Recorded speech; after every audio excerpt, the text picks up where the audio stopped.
Hi, this is Lisa Allen, and in this video you will learn about the value of siloing your content for improved website rankings. And then after we talk about content siloing, I also have a plugin demo and review for you. So first let's talk about what siloing is. Siloing is a way of structuring and linking your content. You know, the content that consists of your blog posts and your pages. And you do this in a way so that the most related posts are easy to find because they are all linked together in a group. Now this seems like a pretty simple idea because we are used to a lot of our world being organized this way. Books have logical chapters. Reports have related sections, and even the grocery store is more or less siloed with all of the goods of one type on one aisle and slightly less related items placed further and further away from that aisle depending on how related or unrelated those items are. The trouble is that when we are busy creating content, we tend to view each post as an island by itself, as if it alone were the only tree in the forest. So unless we make an effort to interlink our content in logical groups like this, we end up with a bit of a mess. As you can see from this graphic, non-siloed information is hard to make sense of. You can't tell what it all means, and information you can't interpret is not valuable to you, to your visitors, or to Google. And this is exactly the same problem that Google has when indexing a site that hasn't been linked together and organized properly. Without a little care, Google can't tell what the overall theme of the site is or what it should be ranking your site for. So there are several ways you can help Google out and give it exactly what it wants, and then you get exactly what you want, which is great rankings for the searches that you want to appear in. So for example, for a site about shoes, you might use this structure: the main keyword of shoes,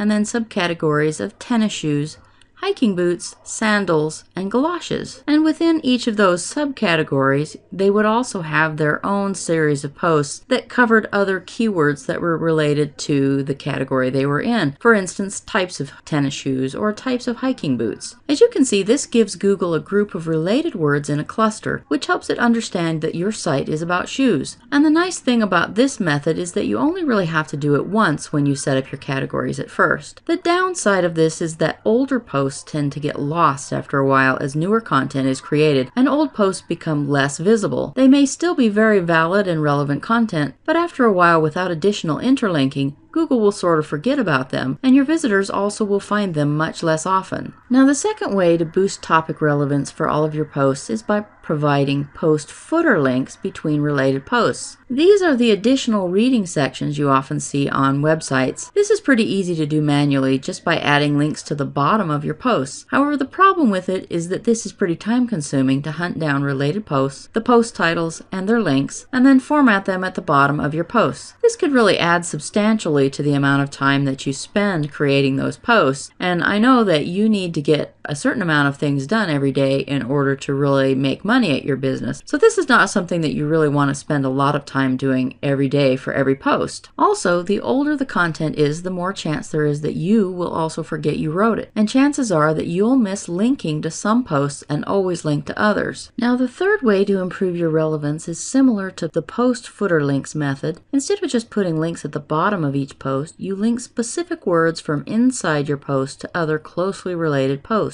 So for example, in an article on podcasting, I might link to another article about an interview with a podcaster. Now, Google really loves these kinds of links that appear in context instead of off by themselves, and using these kinds of links between relevant posts can really improve your keyword rankings. Again, the downside is that it takes time to handcraft these kinds of crosslinks. It means that you have to write your post and then go hunting for posts that might fit as good links along with the URLs, and then do the formatting and linking. So now that we've talked about the different methods you can use to silo your content into relevant blocks that Google will be happy to rank for your desired searches, and you understand the challenges of implementing these strategies, let's dive into the plugin demo. The plugin you're about to see is called SiloBot. Now, I don't really know why they called it a bot. It really isn't any kind of auto poster, but it does a great job of solving the challenges of interlinking related posts without requiring you to spend a lot of time doing it manually. website. And unlike some of the free plugins that you can find to cross-link posts, this plugin is a lot better at picking related posts out for you, and it never accidentally links back to the same post the page is on. And the reason that's important is that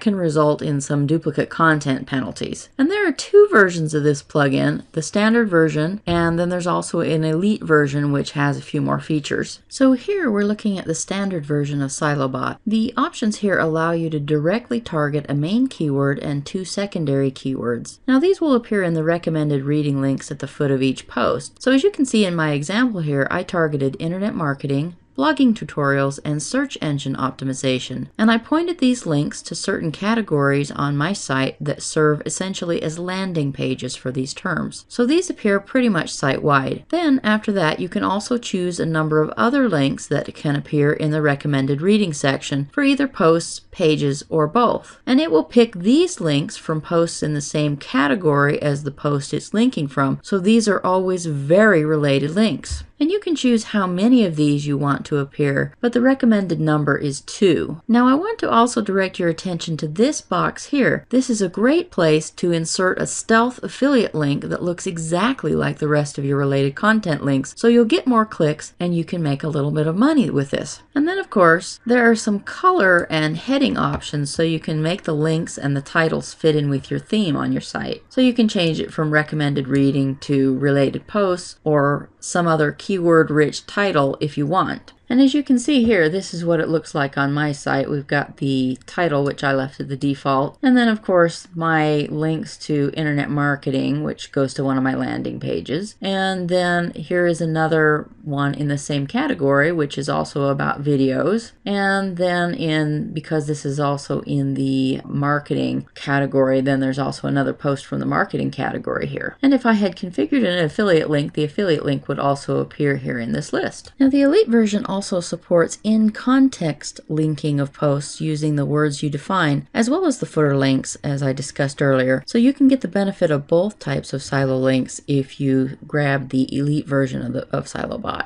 And I think you're going to find this plugin very useful to your website rankings and your SEO. Now I also have a bonus I want to give you when you pick up SiloBot, and the bonus is Silo Profits, which you're looking at here, and it provides some additional training and information on how to set up content silos properly. So this will be really useful to you in setting these up properly on your website. So that's it for my review and this video on siloing, and I hope you've gotten a lot of good information about it. Now if you want to pick up SiloBot, just click the link below this video, and then after you have purchased it through that link, just forward your receipt to bonus@lisagadgetsgeek.com, and I will be happy to send you your Silo Profits bonus. So thanks for watching, and I'll talk to you again soon. Bye-bye.